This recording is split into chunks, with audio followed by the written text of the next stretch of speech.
The 2nd New Jersey Regiment was raised on 9 October 1775, at Trenton, New Jersey, for service with the Continental Army under the command of Colonel William Maxwell. The regiment would see action at the Battle of Trois-Rivières, Battle of Valcour Island, Battle of Brandywine, Battle of Germantown, Battle of Crooked Billet, Battle of Monmouth, Sullivan Expedition, Battle of Springfield and the Battle of Yorktown. The regiment was furloughed on 6 June 1783, at Newborough, New York, and disbanded 3 November 1783. History 1775 to 1776. On 9 October 1775, the 2nd NJ Battalion was authorized as part of the first establishment of the Continental Army. Originally, New Jersey's contribution for 1776 was to be 2 battalions, but this was raised to 3. From December 1775 to February 1776, the battalion was mustered and organized at Burlington and Trenton,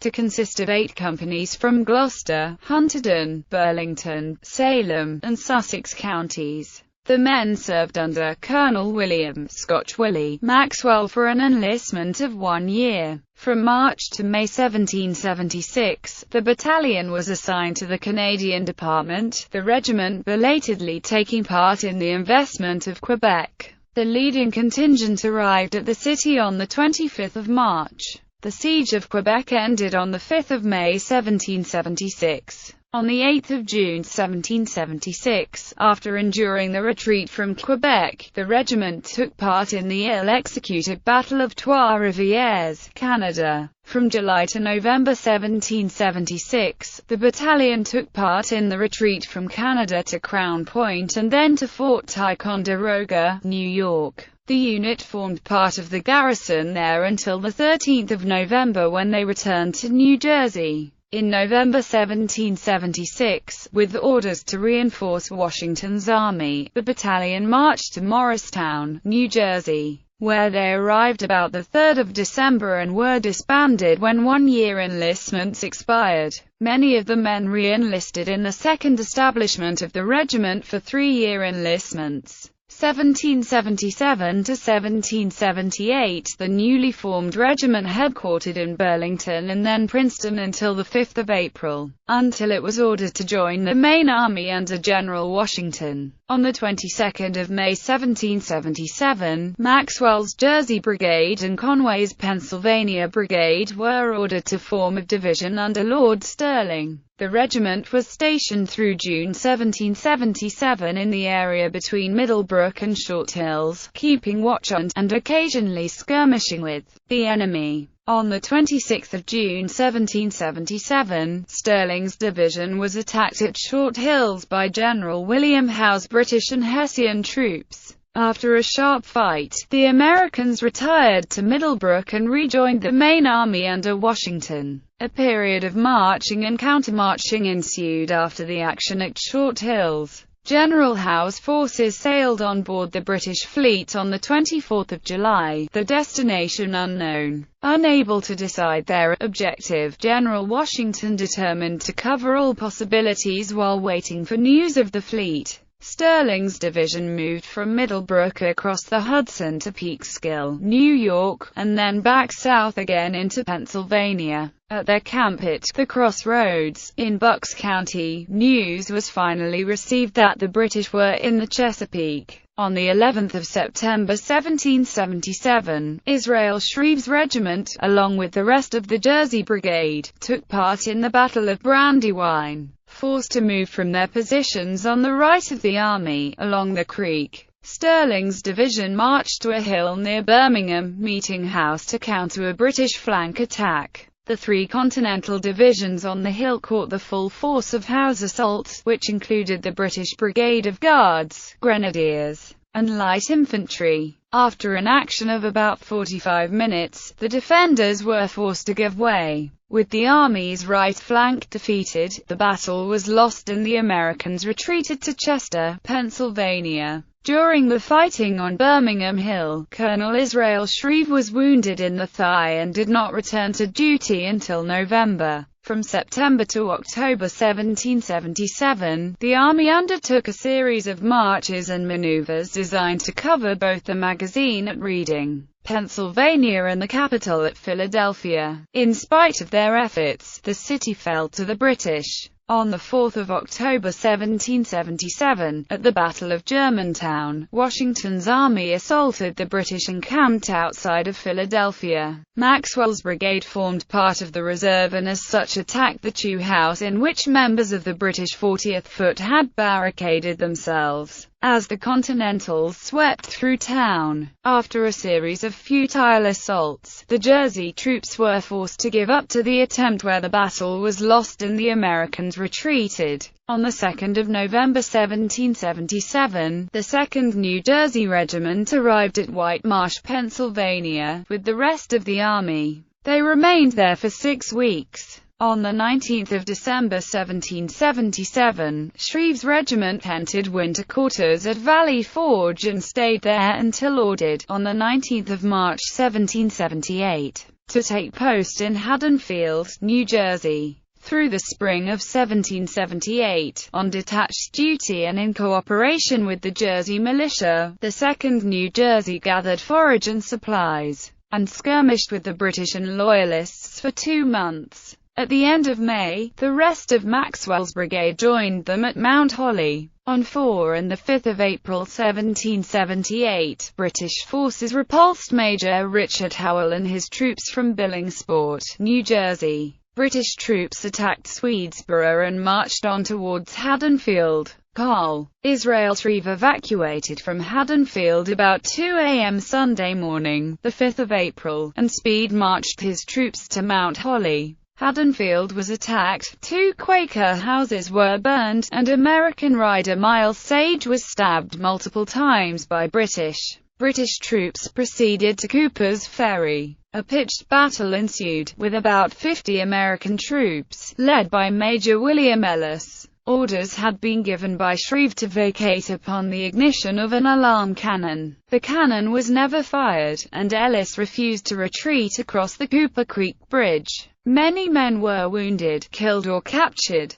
The British were furious about the lost opportunity to capture Shreve at Haddonfield but elated about the capture of the American picket at Cooper's Ferry. Washington was furious at Shreve and never forgave him. Through June 1778, the reunited Jersey Brigade kept watch on the British in Philadelphia in anticipation of their evacuation. On the 28th of June, Maxwell's brigade formed a part of Gen. Charles Lee's advance force in the opening phases of the Battle of Monmouth. Hampered by confused orders and heavy pressure from the British, Lee's troops retreated in disorder until they were met by the main army under Washington. The 2nd New Jersey covered the retreat of Lee's forces and fell back as reserves for the rest of the engagement.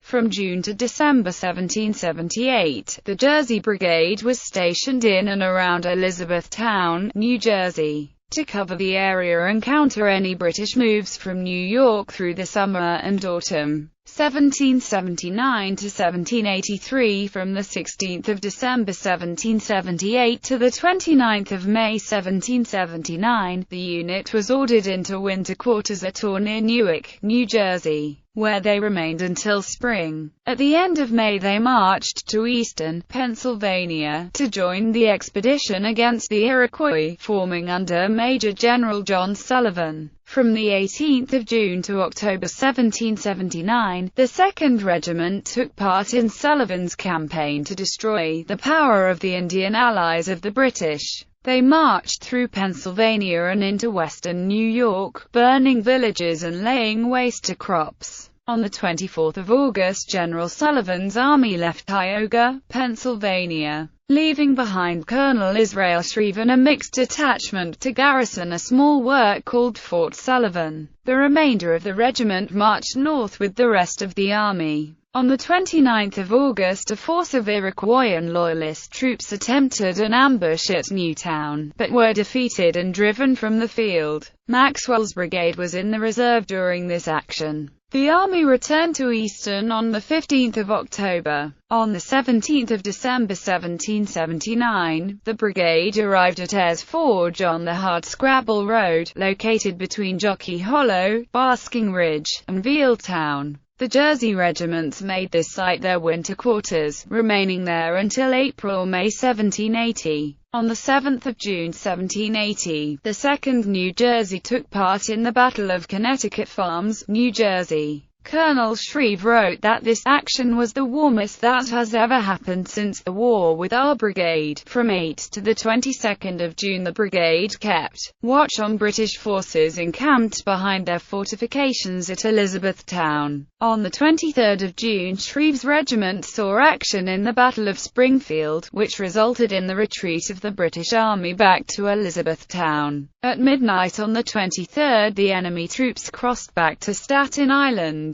From June to November 1780 the Jersey Brigade was situated at several posts to protect the New Jersey side of the Hudson from enemy incursions. In October they moved to West Point and entered barracks in anticipation of remaining there for the winter. The brigade also lost their longtime commander, William Maxwell, having resigned from service. Contrary to expectations, the Jersey troops were ordered in November 1780 to take up winter quarters in and around Pompton, New Jersey. With the new year, another change in command took place, with Israel Shreve resigning as colonel of the 2nd New Jersey and Colonel Elias Dayton assuming the post. From 20 to the 27th of January 1781, the men of the Jersey Brigade at Pompton mutinied to redress their grievances, in emulation of the Pennsylvania troops. The uprising was suppressed quickly with the execution of 2 of its leaders. In February, after the Pennsylvania Line mutiny, the New Jersey soldiers moved into the old Pennsylvania huts at Mount Kemble. In the same month, 2 light companies and 3 battalion companies from the New Jersey Line along with the light troops from New England were selected to form a detachment under the Marquis de Lafayette to serve in Virginia. In addition to other skirmishes during the spring and summer, these men saw action on 26 June 1781 at Spencer's Ordinary, near Williamsburg.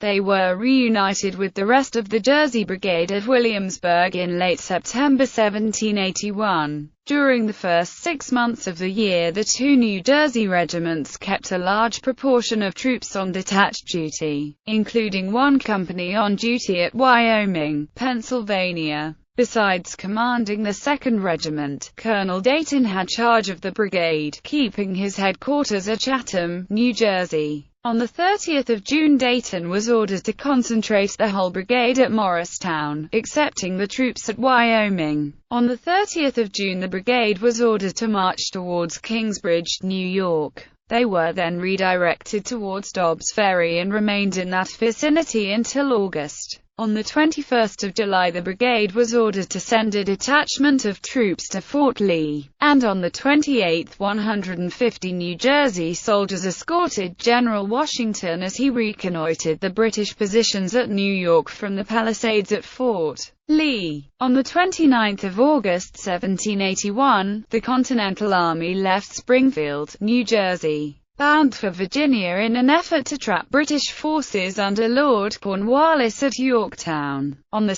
September the American forces passed through Philadelphia on their way south. The following day the French army under General Rochambeau marched through the city. One of the places they passed just south of the city was the Bluebell Inn on Cobb's Creek. There are a number of other witness sites along the route. On 5 September the French and British fleets battled for control of Chesapeake Bay. With the defeat of the British fleet, the escape of Cornwallis troops by sea was blocked. On 23 September 1781, the first contingent of New Jersey troops under General Washington landed near Williamsburg, at which place they joined the force under Lafayette. The siege of Lord Cornwallis' forces at Yorktown began on 29 September. On 14 October, at night, the Jersey Light Infantry under Lt. Colonel Francis Barber took part in the assault and capture of Redoubt No. 10. This was one of two important strongpoints taken, Redoubt No. 9 being captured by French troops. On the 19th of October, the capitulation of the British and German forces at Yorktown took place, the enemy troops surrendering their arms to the French and American armies. In December 1781, the New Jersey regiments take post somewhere in the vicinity of Morristown for their winter cantonment. The troops may have been housed once more in the old Pennsylvania line huts at Mount Kemble. Through the first half of the year, the Jersey Regiment spent most of the time in small detachments doing duty as guards and pickets. On the 29th of August they left their huts and marched north to join the main army on the other side of the Hudson at Kings Ferry, New York. Leaving Verplanks in October and traveling north, they marched from Murderers Creek on the 29th, a distance of about 5 miles, to our ground for hutting, and encamped. On the 30th of October, General Washington wrote from Newborough, New York, that the regiments of New Jersey are hutting in the neighborhood of this place, it being of importance to the health, care and comfort of the troops, as well as economical on many accounts, that they should be early put into quarters for the winter. This, the last cantonment for the army, was located at New Windsor, New York. This last winter was relatively uneventful. Ebenezer Elmer, surgeon's mate and then surgeon to the 2nd New Jersey Regiment from 1777 to 1783, recorded the end of the war in his diary. On the 19th of April, the cessation of hostilities was announced in camp just 8 years from the commencement thereof, and finally, our brigade received our furloughs, and we all decamped. On the 6th of June 1783, the war was finally and successfully over.